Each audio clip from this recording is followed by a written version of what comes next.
Okay.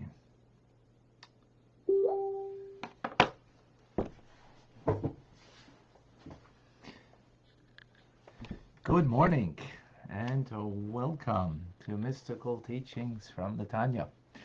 I'm Rabbi Ronnie Fine coming to you from Chabad Zichron Kadesh in Montreal, Canada, where it's a privilege and a pleasure to share with you the Tanya. We say good morning to Rabbi in Morocco and Tangier, or actually good afternoon to you, more correctly.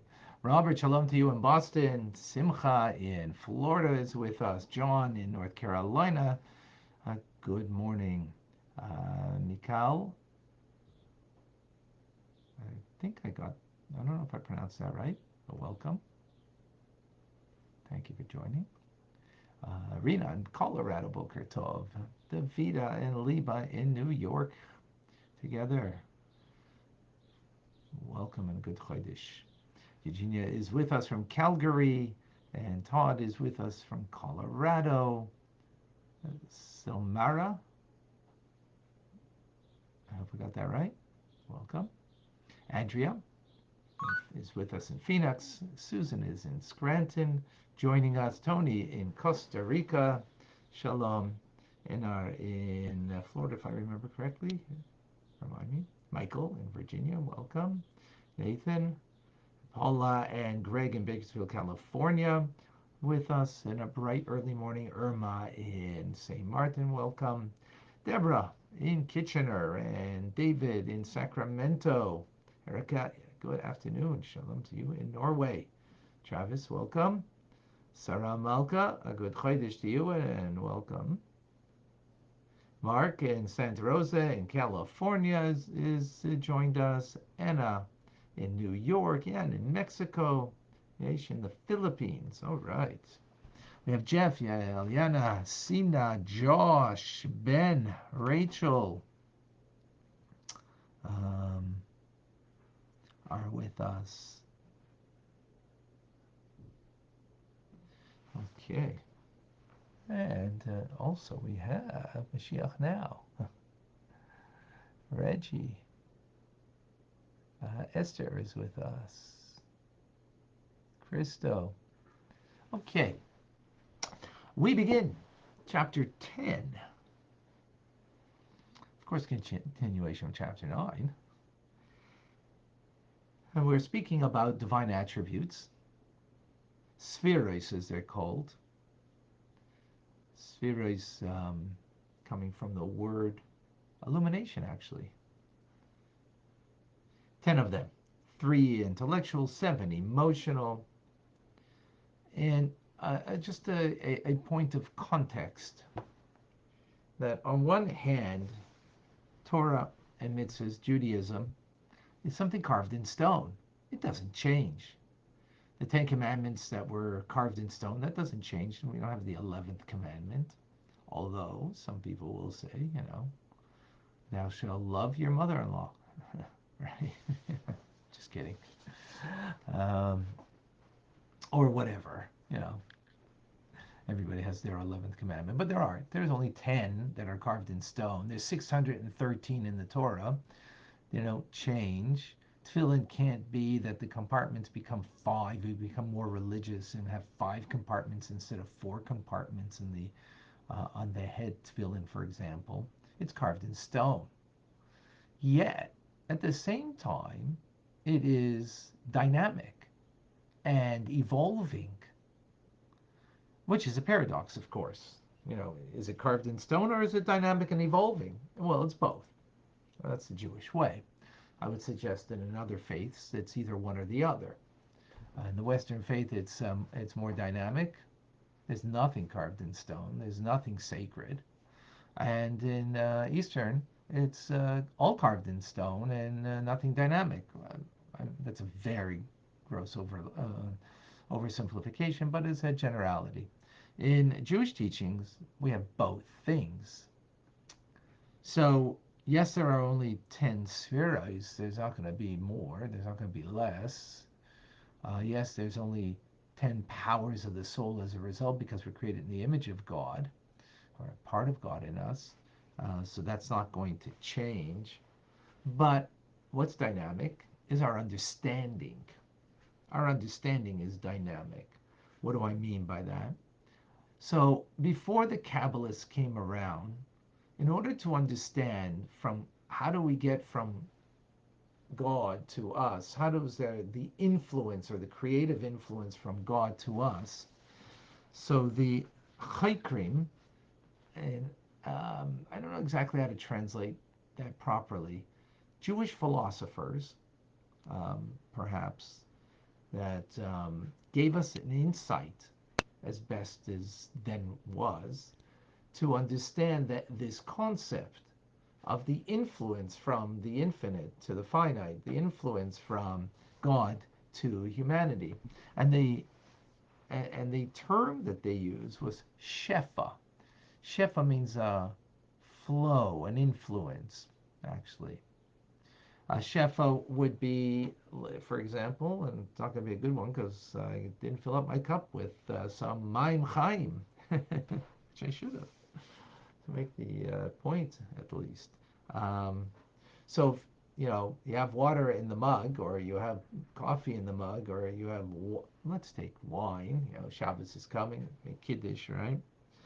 So then you pour. That's an influence, right? Taking something that you have and giving to another. So God has something. He has vitality. He has life. He has existence. And he now is pouring that, so to speak, metaphorically, and giving that to us.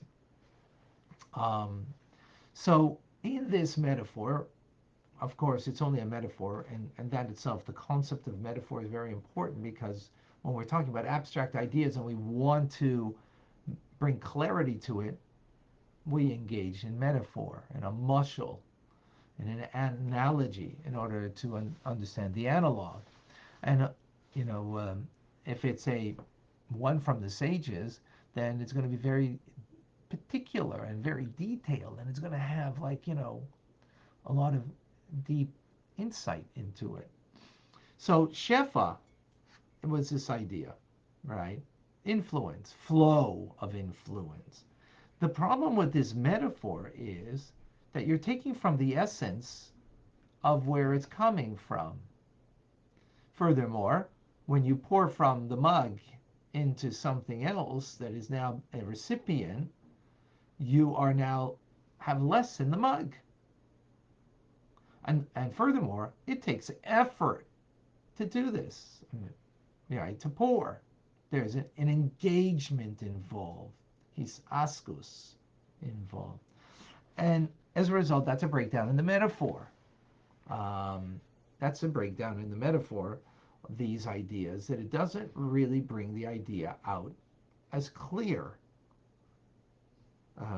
as we'd like to. Came around the Kabbalists after the Chokrim. Chokrim, are more in the, from the 11th century of the Common Era to the 16th or 14th century of the Common Era, for example. And now comes Kabbalists and they say, well, there's a better metaphor to use, and that is light. What is better about light? Well, light is without effort coming from its source, like the sun, right? There isn't an engagement, it just shines, right? That's one thing. Furthermore, there's nothing that is lacking from the source once it emits light. It's still complete. It's not lacking something, or at least not in any visible way. The sun, the globe of the sun isn't lacking something because it emits light. And and so there's nothing lacking from it. It doesn't take an effort, and it's not the essence of the source that is being now given from. When I'm taking from some wine or water from my cup and I'm pouring it, it's from the very essence that is I'm taking from, and as a result, so it means it's giving of the essence, um, and lacking from that essence. when we speak about Shefa, right? About a flow of influence. Light is emitting from its source. This globe of the sun, for example, is not taking from the essence of it. So it's not, it's taking just from the glimmer or the ray of the sun as opposed from the core essence of it. So hence the metaphor that the Kabbalists want to speak in to bring us this allegory, this analogy of understanding spheroids, to understand God's um, attributes. It's light that is emitting from its source, from God. Now, even this, the Alter Rebbe says, wait, you got to understand. Even this is not something that is a full metaphor that we can completely appreciate because, well, let's see in a moment. Now, where are we going with this metaphor? Two ways. One is how we perceive light and how God perceives light. And remember, light over here is a metaphor for what? Divine attributes, God's divine wisdom, God's divine kindness, and the like. So this is what the reference is, right? So from God's perception, how is light? Well, it's within its source. Why? Well, because there's nothing outside of the source of God. So it is like the ray of light within the sun, within the globe of the sun. What is the how do you call that ray of light within the sun? No, you call it, you don't give it a name because it's in its source, so it's part of the source, so it's part of the sun. It's part of the sun. Um, and it's one with its source. So likewise, the divine attributes are one with the source of, within God, not being separate from it. But that's the way God perceives. From our perception, we perceive not only is the ray of light something that's emitted and is now separate from its source, but the ray of light, when we see light that comes, when we see light from the sun, I got new glasses, and the new glasses, they're progressives for farsighted, nearsighted. So, and also I have a little sensitivity to my eye that when I go out in the sun, they'll become sunglasses in order to help protect my eye. Now, when I look up at the sun, is when I got, told me yesterday when I got the sunglasses, look at the sun because then you'll start the process of, and it becomes, into a sunglass that you can be protected outside. So looking at the rays of the sun, well, it's obvious the source where it's coming from. Can't make that mistake. So the truth is, in the act of God creating, we don't we don't perceive naturally, obviously, that I and the world come from somewhere. We feel our own independence and selfhood. We know we have parents that we come from. We know that there's a God that, is giving us existence, but we don't experience that.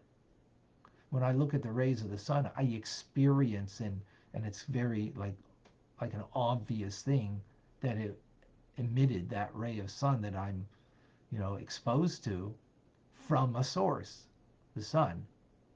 But in this world, it doesn't go that way. So, when it goes through clouds and you don't see the sun, you don't see the source, and you might think that there is no source when you're looking only at clouds and the day is illuminated. Okay, we know differently, but we may not sense it at that moment. So that's how we feel, separate. from our source. But the Kabbalists tell us that in fact, what is the truth is this ray of sun within the sun has no reality of its own except in it of its source. The attributes of God, which is the metaphor of the light that we're talking about here, the rays of light, that are the tools, so to speak. I don't know, tools are not a good word because tools denote a separateness. When I use a tool to build a home, to fix something, right? Those tools are not a part of me, they're separate from me. But here, these tools that we might think that way are really like the ray of sun within the sun that have only a reality of being in their source. So the divine attributes of God are totally only in their source. Only from our perspective in the world of Bria, Tzia, and Asiya, not in the world of emanation, but in the world, in these worlds, do we perceive, and in those worlds actually, they might perceive more like the ray of sun coming out of the sun, not completely nullified. So therefore, souls in the world of Bria and Yitzira and Asiya, angels and so on, they recognize that they're sourced in somewhere and that they don't sense their own complete independence. They sense they come from somewhere. They do sense a certain independence because they're created beings, right? But they'll sense more the ray of light as the ray of light emits from the sun. But us in this world, we won't recognize it as a ray of light. But the truth is, and this is the important point over here, is that Chachma Bina V'das, God's intelligence, God's kindness, are in its source and one with God. So what does it mean exactly that it's one with God? And it has no name, has no reality, but its source, the Ein Sof. What that means is that from God's perspective, and this is where it's very hard to appreciate and understand, as opposed to ours, let's take our perspective is when I'm doing an act of kindness, like I'm reaching out and here, have some l'chaim, have some l'chaim, and I reach out and give you my mug and share with you some l'chaim, that's very clear act of kindness, right? And if I'm sharing now Tanya with you, and hopefully I'm speaking in an intelligent way, so I'm expressing some wisdom, the wisdom of, not my wisdom, but the wisdom of Tanya. And what you are perceiving is an aspect of me, right, in that moment, a certain reflection of me, certain revelation of me, wisdom, kindness, and so on, right? When we speak about those attributes of God that from God's perspective they're bound up in one with Him in a perfect unity. So from God's perspective, it's not that He's acting kind. It's not that He is acting wise. He's just being Him. Ein Sof, limitlessness. From our perspective, we see it as kindness, we see it as wisdom, and so on. We see it in a compartmentalized way. From God, no, it's a perfect unity. So he's just sort of being Him. I don't know how to say that. Another way to express that. So for Him, it's not, oh, I'm now being wise, I'm now being kind. It's all one, perfect unity. That's hard for us to get. Why? Because we don't have that in our lives. So we have an analogy now to a metaphor to try to help us with that, with light. Light, as it is within its source, is bound up in one with its source. So the divine wisdom, divine kindness is one with its source, meaning when God's expressing, He's expressing Him. We perceive it in a compartmentalized way. That's how we perceive it. Because we are compartmentalized people, right? Again, as we've mentioned, our wisdom and our kindness is a part of us. It's a power in us, but we need to actualize it. The fact that it's a power means it's potential. It means it's it's not me. It's a choice I can make to use my wisdom. I can use my kindness, but it isn't me. It isn't one with me. Rather, it isn't one with me in a perfect unity. It is in a compartmentalized, unified form. Just like, all the organs of my body are, different organs. They are a composite whole of me, but they're not in a perfect whole oneness because they are different limbs, different parts. And again, that's the only way we know in the human context of the way God created the world. So why are we giving this kind of metaphor of light? To understand it within its source and that God's not like you and I, is again because through the metaphor it gives a little bit of an understanding at least of the ways of God. And why is that important? Is because the more we try to understand, the more it'll bring us close to Him ultimately. Well, the act of actually learning Torah itself is closeness, but the the desire over here is to bring this closeness through the human condition, and the human condition is intelligence and feelings. So when we understand a bit, hopefully that will feed our heart a little more, that we will feel a little more love and awe for the presence of God, the realness of God, and have a more deeper, profounder relationship with Him as a result. That is today's Tanya. So, I know now that.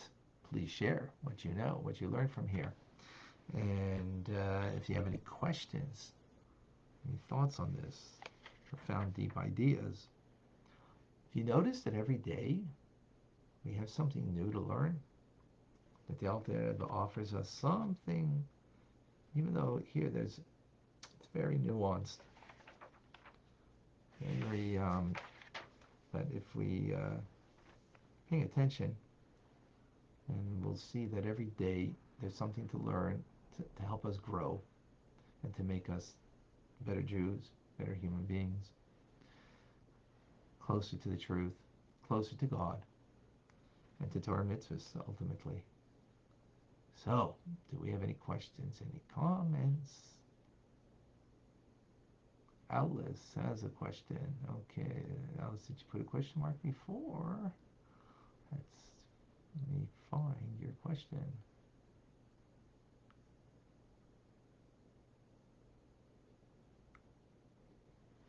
So far, I don't see.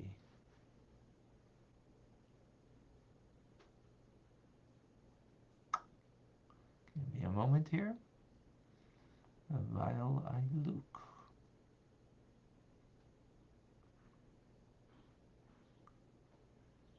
In the meantime, some of you write, I know now that. That would be great if you could share that. Oh, Alice, okay. God doesn't really express anger. How can we explain His anger with the Jewish people? Um, well, again, what He's doing is expressing Him, as we just, from His perspective. Our perspective, we're seeing it as well, this week's Parsha with Korach and the anger. So, again, we're seeing it in a compartmentalized way.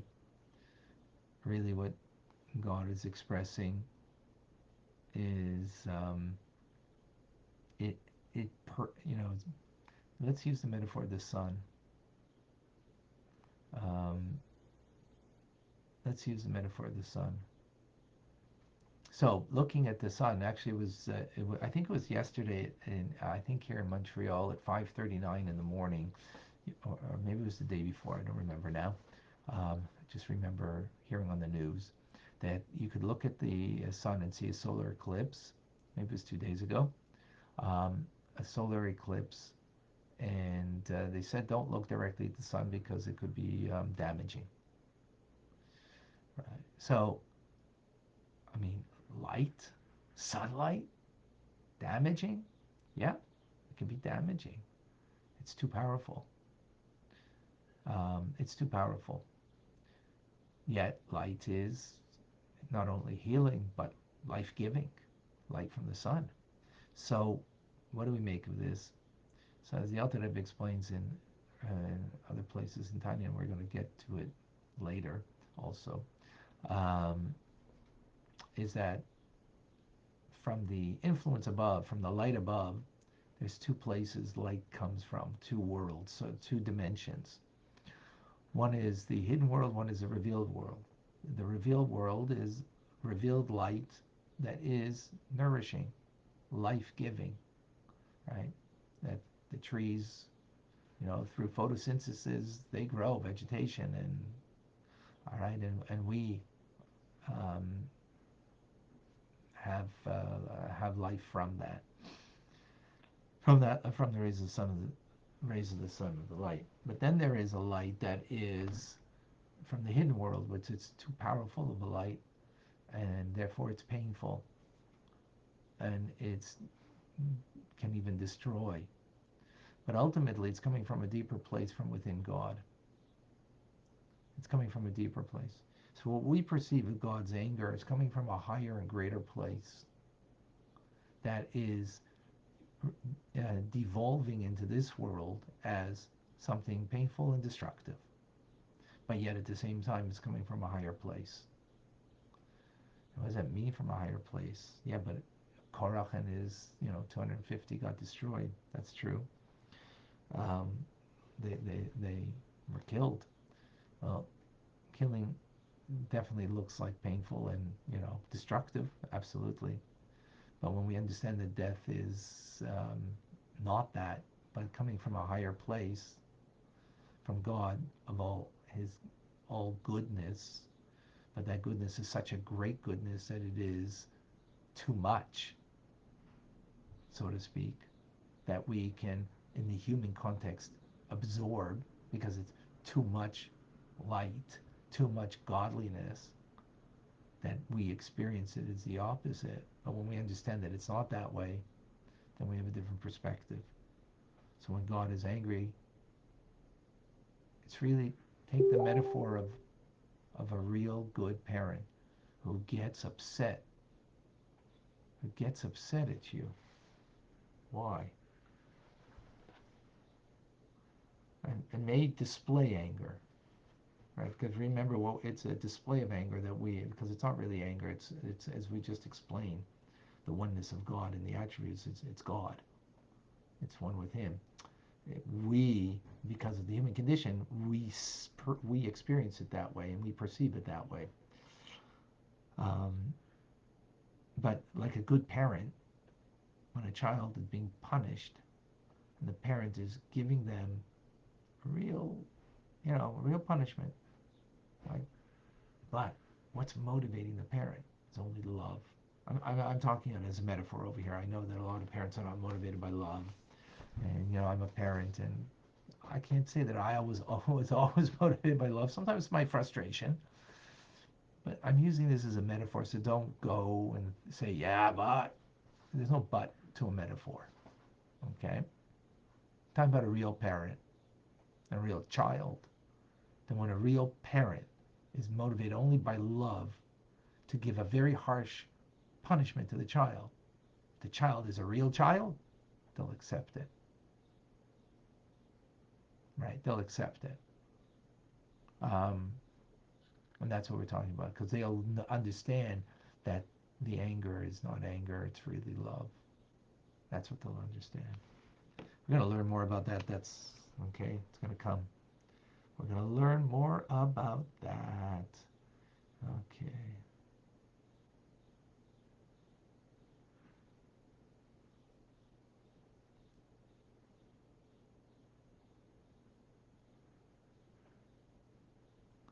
Okay. Did I miss another question? Davida, is there anybody else with a question? I don't see. Do we have here with us on Clubhouse anybody with a question? Okay, Jeff, please share with us. Good morning, Jeff. Go ahead. Unmute yourself.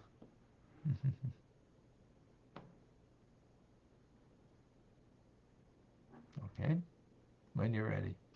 Oh, how about now? Go ahead. Okay, it was Wi-Fi. Two quick questions. One is, what was the very, very beginning about before the Kabbalists and the conception, before light? If you could just say that thing again. And then also, before you get off today, could you say the place to order the booklet? Sure. Okay, so before the Kabbalists, the understanding of the relationship between God, the divine, and creation was in a term called Shefa. Shefa means influence. It means a flow of influence. So, for example, when you have a cup, full of wine, l'chaim, water, and now you want to influence, so you take the mug and you pour, right? That's a flow. So it's a flow from God into creation to create a world. So the difficulty with that metaphor is that you're now lacking something in the source where it's coming from. You're pouring, now there's something less in the source. There was an effort involved in doing it. It wasn't automatic. It wasn't right, and then it's of the essence that you're giving. So the so that I'm thinking that's like the eternal spring in the old language. Like an unending spring of water. That metaphor I've heard. Right. Okay, but that's not the metaphor of the chokrim, of the philosophers. The metaphor is called shefa, influence of a flow. So those are the three difficulties in that metaphor, because God, there's no effort for Him to create. He is not lacking through the act of creation that is taking away something from Him, right? And it is, um, it's not. It is. He's expressed His essence through divine attributes, and as we will continue further, um, in understanding the act of creator within creation, and it is, the essence is there, but it's not uh, in a concealed manner, and in Shefa it's not that way. So that's why that metaphor is lacking. Thank you. Got it. Okay, great. Okay, we welcome Tanya. Welcome back, Samantha. Thank you. Oh, right. Samantha, is it unending? Can we disconnect from His light? can No, you can't, because even when the physical body dies, the soul lives on, right? And even the physical body, there's still it still exists. So how's it existing? Well, it's the light of God that's animating. That's the force of creation, as we're understanding right now. And therefore, you can't disconnect from His light. Now, we will learn in the next part of Tanya, there can be a disconnect. Um, Not through the act of creation, but in my relationship, there can be a disconnect through, doing something wrong. There can be a disconnect. But that's the next part of Tanya, which we're going to start next Thursday, God willing. So, and thank you, Jeff, for mentioning. For those who are interested in getting Um, you go to tanyarabbi.com, tanyarabbi.com, um, // Tanya Journal, Tanya Journal. So just put that onto Facebook. There's no way to do that in Clubhouse. If you private message me, then I will send it out to you. Private message me your email so we can send you out. That you can sign up so you can get the booklet in time for the third part of Tanya. Sorry? It can go in your bio. Oh, okay, perfect. Thank you. Okay, so those are on Clubhouse. They go into my bio so that way you can private message me. That's perfect. Wunderbar. Okay, any other questions or comments?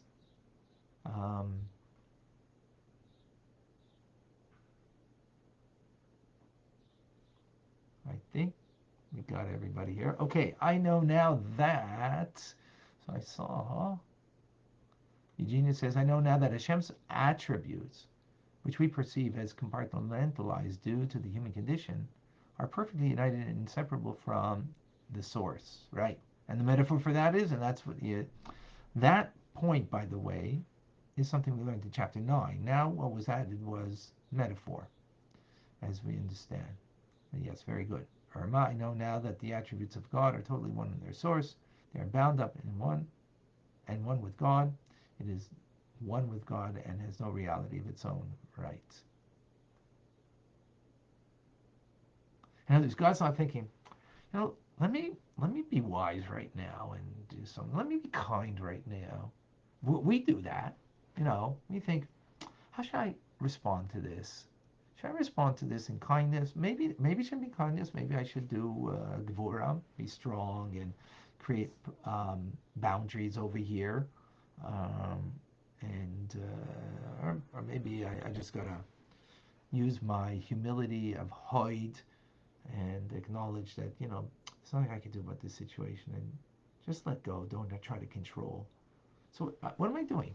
I'm pondering how I should respond to a certain situation, a certain person. That's what we do. And we think God does that. Well, that's the idea of the ray of light within the sun. No.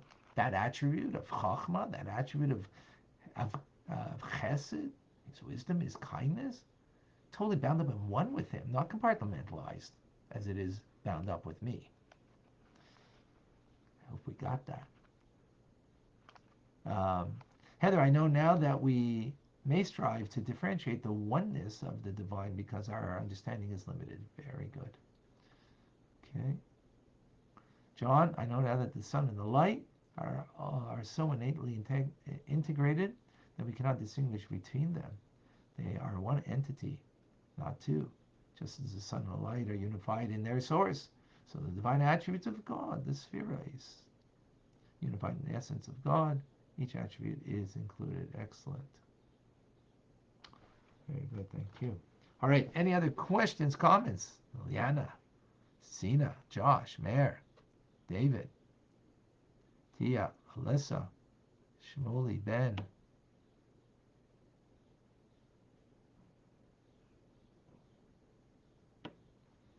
Um,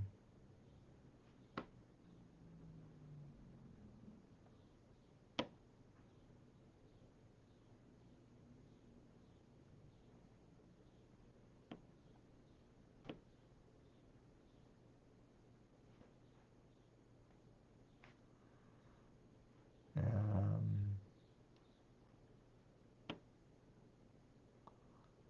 all right, I think then we're going to sign off. Folks, I'm going to be sending out an email very shortly, and if you're on my list, that's great.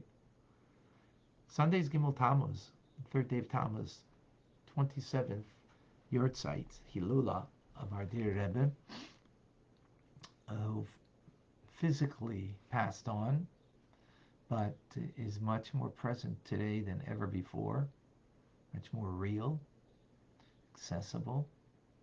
The very fact that we're learning like this, more people now than ever before that are engaged in Chabad teachings and Tanya and the like,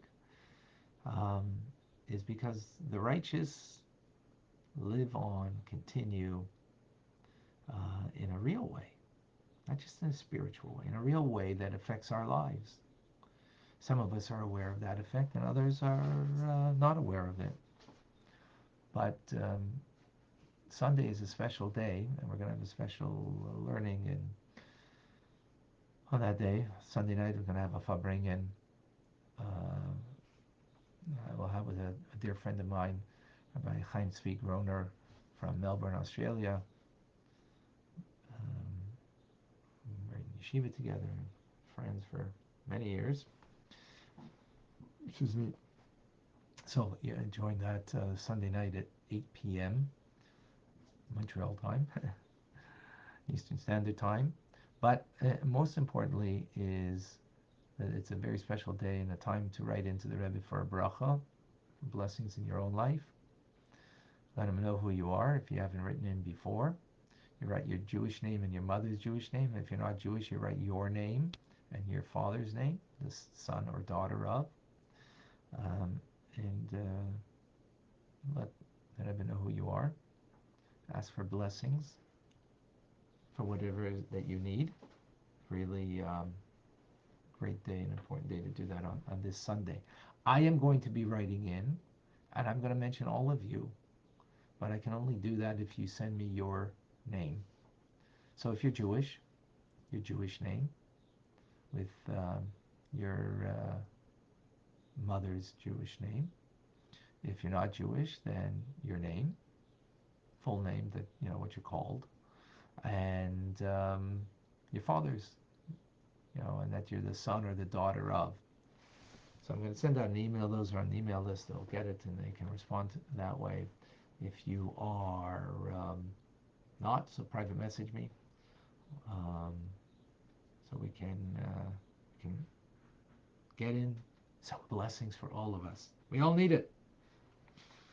And most importantly, we need to make the connection. So if you make the connection on your own, is great. Which is the best thing. Writing in on your own. I can still add you, and it's always good that other people add you in for blessings. So, but writing in on your own is amazing. You can do that by email, Rabbi@Chabad.org. Or sorry, no, Rabbi at Ohel Chabad.org. I put that on Facebook.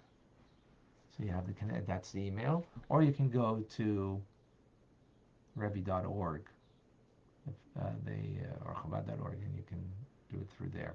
And again, I'm offering that for everybody, if that will help you. Best thing is not just, don't put it up on Facebook to give me. The best thing is the private email would be the best thing. All right, folks. Great learning, great conversation, great questions and engagement, and to be continued. To be continued. I'm Rabbi Ronnie Fine, coming to you from Chabad, Zichron Kadeshim in Montreal, Canada. It's a privilege and a pleasure to share with you the Tanya. Have a wonderful day, good Chodesh, and a wonderful Shabbos. Thank you. Good Chodesh, good Shabbos. Good Chodesh, good Shabbos. Welcome back, Batya, and welcome everybody else.